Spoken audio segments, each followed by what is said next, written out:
Good morning, students. Students, study. I gave you introduction of sensible safety. Okay, now. So today I will start topic road signs. So here are many important road signs with their meaning. So you should read carefully and observe the following safety rules on the road. So take out page number 68 है ना, और यहाँ से सुनिए. Listen carefully. Road sense. To go from one place to another, we do use road. Okay ना, हम लोग एक प्लेस से दूसरे जगह जाते हैं और रोड को यूज करते हैं. So the government built road for us to use, not for us to abuse. हम लोग रोड को यूज करने के लिए बनाया गया है, ना कि उस पे कुछ गलतियां करने के लिए, उसके लिए कुछ गलत बातें यूज करने के लिए. It also puts up road sign for us to follow. इसके रोड पर बहुत सारे रोड साइंस होते हैं जिनको हम लोगों को फॉलो करना चाहिए. सो we too should take care when we are walking, driving and crossing the road. This will ensure we are safe and those around us are safe too.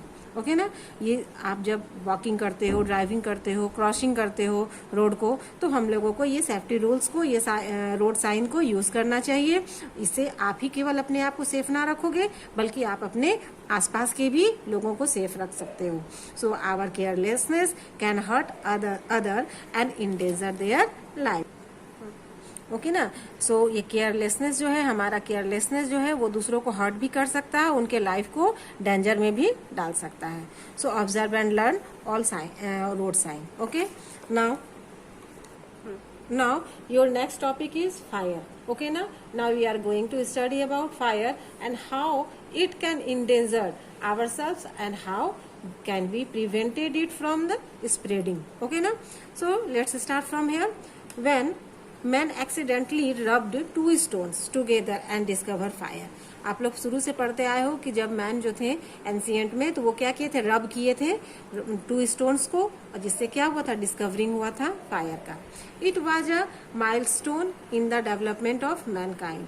Fire protected man from night time predator, provided him warmth and made food more digestible by cooking it. ये fire से हम लोगों को बहुत सारे help होते हैं. जैसे ये हम लोगों को रात में डरने से बचाते हैं, ये हमें गर्म रखते हैं, ये हमारे लिए फूड बनाने में हेल्प करते हैं, जिससे ये हमारे लिए डाइजेस्टेड आसानी से हो जाता है. ओके ना. So early man struggle to find method to keep their fire going because if it died down they would not know how to light another one. So made food for more digestible and cooking. तो समझ गए आप लोग.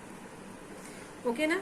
सो early man struggle, वो लोग चाहते थे कि इस तरह से आग हम लोग जलाएं कि वो कभी बुझे ही ना, क्योंकि उन लोगों को फिर से जलाने को नहीं आता था. But now the situation is entirely different. अब हम लोगों के पास क्या है, सिचुएशन बहुत ही डिफरेंट हो गया है. We light fire when we want to and put it out when our work gets done. अब हम लोग जब चाहें तब फायर को ऑन कर सकते हैं और जब उसको बुझा सकते हैं जब हम लोगों की इसकी जरूरत नहीं होती है. सो ओके ना. So look here, these are fire we ignite, monitor and put off when our work gets done. अब हम लोग फायर को जब चाहें तब जला सकते हैं, उसको मॉनिटरिंग भी कर सकते हैं कि उसका क्या यूज है, एंड उसको हम लोग जब चाहें तो बुझा भी सकते हैं. What happened when a fire starts on its own and we are not aware? क्या होगा कि अगर फायर लग गई और हम लोग उसको बुझाने नहीं आता है, और we forget it, put it off after our work gets over. ये जब ओवर हो गया और बहुत ज्यादा आग लग गई तो हम लोग क्या कर सकते हैं, क्या होगा. ओके ना. So look here, sometimes there is a spark in the electricity wiring and it start a fire. कभी कभी क्या होता है, इलेक्ट्रिसिटी में वायरिंग में कुछ प्रॉब्लम होने से वो स्पार्क करते हैं, है ना, और स्पार्क करने से क्या हो जाता है, start a fire. This spark can lead to a very major fire and causes a lot of damage including endangering our lives. इससे क्या होता है कि बहुत ज्यादा मेजर फायर हो जाता है और ये हमारा बहुत ही ज्यादा चीज को डैमेज कर देता है, यहाँ तक कि हमारे लाइफ को भी डैमेज कर देता है. So here are few precautions we should take to prevent fire. इसलिए यहाँ पर कुछ रूल्स दिए गए हैं जिन्हें फॉलो करना चाहिए हम लोगों को. Okay. Never touch any gadget या स्विचेस विथ वेट हैंड। हम लोगों को कभी भी गैजेट्स या स्विच को वेट हैंड से यूज नहीं करना चाहिए, टच नहीं करना चाहिए, नहीं तो फिर क्या हो जाता है, स्पार्क होता है एंड ये करंट लगने का डर होता है। Never leave any electrical equipment unattended specially when we use. कभी भी इलेक्ट्रिकल इक्विपमेंट को अनअटेंडेंट मत छोड़िए, खाली मत छोड़िए जब आप उसको यूज कर चुके हो। Regular check should be done on all electricity wiring to ensure no wire is melting या एक्सपोज। वो हमेशा रेगुलर चेक करते रहना चाहिए इलेक्ट्रिकल वायर को, कभी भी वो मेल्ट हो रहे हैं या बर्बाद हो रहे हैं तो उसको चेक करते रहिए। But most often it is our carelessness that causes fire. But फिर भी ये फॉलो करने पर भी अगर कभी केयरलेसनेस के कारण फायर लग जाए तो क्या करना चाहिए। In case of fire we should follow a few simple rules. कुछ रूल्स हैं जिनको यूज करना चाहिए। Fire are scary and confusing, बहुत ही डरावना होता है और जब भी आग लगती है हम लोग बहुत जल्द क्या होते हैं, कंफ्यूज हो जाते हैं। In case of fire never waste time in hiding या gathering your toys and belongings. जब भी फायर लग जाए तो हम लोगों को कभी भी हाइडिंग नहीं होना चाहिए, छुपना नहीं चाहिए, और ना ही टॉयज या कोई सामान को लेने के लिए, कलेक्ट करने के लिए हम लोग को बिजी हो जाना चाहिए। Because of the smoke it creates, ये क्या होता है, स्मोक होता है, धुआं जो होता है वो वहाँ बहुत ज्यादा बन जाता है। It can make the room a suffocating place to be in. और जब वो धुआं जो निकलता है, स्मोक जो निकलता है वो बहुत ही सफोकेटिंग होता है, आप उसमें सांस लेने में हम लोगों को प्रॉब्लम होने लगती है। So one must always have a plan to get out in case of a fire. So different rules जो है इनको फॉलो कीजिए।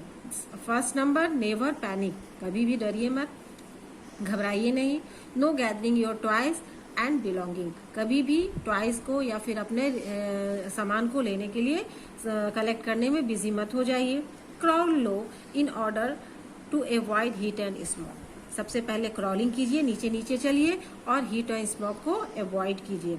If it feels hot on the other sides of the door, don't open it. Pick the safest place to meet all the family members and stay there. As soon as you are safe, call the fire station. Okay ना, सारे family member एक जगह पहले जमा हो जाइए, उसके बाद फायर स्टेशन में कॉल कीजिए। Fire cause due to electric fault are put out using sand या फायर एक्सटिंक्शन। अगर फायर बहुत ज्यादा है तो हम लोगों को उस पर सैंड यूज करना चाहिए, थ्रोइंग द सैंड करना चाहिए, या फिर फायर एक्सटिंक्शन को यूज करना चाहिए। ओके